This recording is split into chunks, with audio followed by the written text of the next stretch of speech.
Hindi ko alam ang nangyayari, 117 to 116 kasi ang score mga idol, no? Lamang ang dub, sabay less than 10 seconds na lang po ang natitira sa oras. Malamang po ay fouling game na dapat to para sa Suns kasi kung hindi sila magfa-foul dyan, edi mauubos lang ang oras hanggang matapos. Nga pala, yung game po na ito ay available para panoorin sa Disney Plus, kaya you can check it out. Ayan, tapos sigdan nyo si Steph nung sinalo niya yung bola. Boom! Niyakap ni Devin Booker dyan, tapos may gana pang magreklamo si Mark Williams sa bench na kesyo traveling daw. E tinulak nga po siya, tapos eto pa, niyakap rin siya ni Gillespie dyan sa kanyang drive. Pero buti itong si Curry parang hindi iniindayan at the moment at tuloy-tuloy lang hanggang sa makascore. So malamang nagre-reklamo si Steph dyan kasi bakit naman ganun, di ba?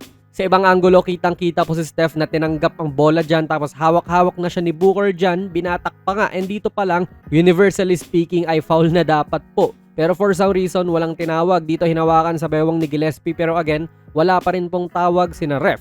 Hindi ko alam kung ano ang dahilan bakit tila nilulunok nila yung pito nila dyan. Kaya kung gusto nyong panoorin ang game na ito, pwede nyo po siyang mapanood sa Disney Plus mga idol. Not only the games pero pati ang mga ESPN pre-game shows ay makapanood nyo rin po rito tulad ng NBA Countdown. Bukas ito yung upcoming game sa Disney Plus, no? Spurs versus Wizards yan ng 8 AM. Kaya bakit kaya hindi ito foul, no?